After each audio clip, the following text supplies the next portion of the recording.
the desire to grow. Welcome to the show. Podcast link in the description or the bio above. You did start as a sales associate. I think it's been what, 3 years now, and you grew to a sales manager, then finance manager, and now you're a general sales manager. So, Yeah. how have you grown in such a short period of time to the role you are, like from a sales associate to what you are now? I definitely, one of the biggest things I tell people is don't follow the traditional norms or, listen to like, this is the average time it takes to do something. Because you don't want to be average. You want to be better than average, right? So when I went to BMW, and I learned a lot from that store, like, don't get me wrong. A lot of the things I were hearing is you don't become a sales manager unless you've sold cars for 2, 3, maybe 4 years, Yeah. right? And inside you're thinking like, wow, it's definitely a long time and you got to put your work in. But I was a big believer that if I could prove it myself a lot quicker, just doing the job properly, bringing up some of my management skills from visions before being a sales manager and showing them that I have that growth mindset, that I don't have to be the norm. Yeah. Right. So I ended up selling cars for under a year. Actually, I sold for 10 months.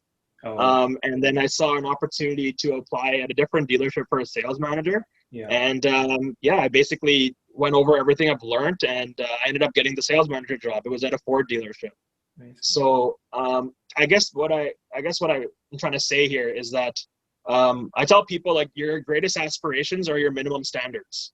So it doesn't sound very good, but what that means is like, let's pretend you have a bank account, okay, and you're used to having $10,000 in it, right? So let's say you have $12,000. Some people will now spend their money and be like, I have a little bit of extra money, so I can buy some stuff because they're comfortable at that $10,000 line.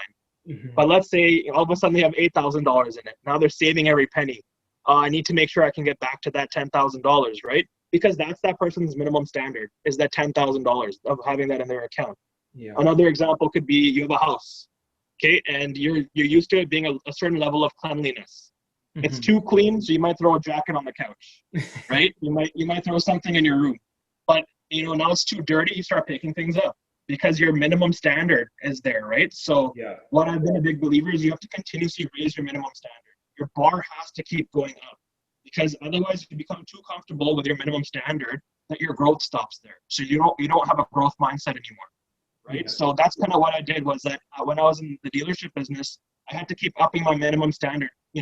It's not good enough to sell only this many cars in my first month, or that I only have these many people that I talk to in a month. Like you keep raising that bar up, and then you get surprised with what the world gives you back in return, right?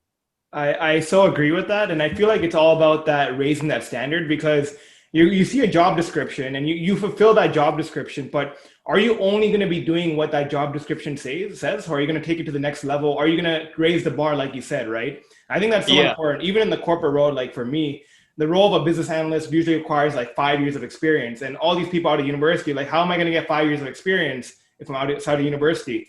The key is you got to raise the bar, right? Why are you going to be as valuable as someone who has 5 years experience as an entry-level associate? What's going to make you valuable? So I think it's all about, of course, like you said, of course, having the results, but raising that bar, right? Not only doing what the job sets you out to do, but kind of finding ways to make it better. So I so agree with that answer, and I think it's very true. Another thing too I was going to add to that was a lot of the time we listen to other people in terms of what they think is right or wrong. So for example, even with the car business, I would ask some friends and what they would say would be like, oh, you hear about the car business, that they're slimy, or there's a greasiness to the salesperson, or they're out to get you, or things like that, right? But in the end of the day, did that person ever sell cars? Or did that person was he ever in the car industry? Or is that person, anything involved? Or are they just talking outside of what the perception is, right? Or another example, let's say you want to buy rental property, right? You want to buy property so you can get, future income, and you can, appreciate the value over one day. But if you ask somebody to be like, oh, why would you want to buy rental property? Don't you hear about the damages that people accrue over a time, or they have bad renters and they're damaging the property, right? But those people never actually rented anything in their life. Exactly. They're giving you this advice as if they've done it before, but they never did it before, right? So it's like sometimes you got to choose who you're surrounding yourself with, and the advice you're getting from people. Like, did they take a sample? Did they get this data? Where is the data coming from? You have to question these things, and a lot of times you figure out that data was never legit to begin with, or they've never done it. right? So don't be afraid to do something, especially when people who have never done it before are giving you that advice. Yeah, no, I think it's so true. Like you can't like base all your decision on one answer, right? You got to be diversified with what you know. And like you said, you got to be very careful with who you surround yourself with, because if you're surrounding yourself with those people who bring negative intention, right? That's kind of going to be your outlook in life too. So you got to kind of be careful and selective with who you hang out with. And I think that's so important too. Thank you for listening to this short clip. The full podcast episode will be available next week. If you enjoy what you hear and you're looking forward to more videos, feel free to drop a comment on what type of videos or questions you want me to ask my next guests. You can also show your support by liking the video and subscribing. See you all next time.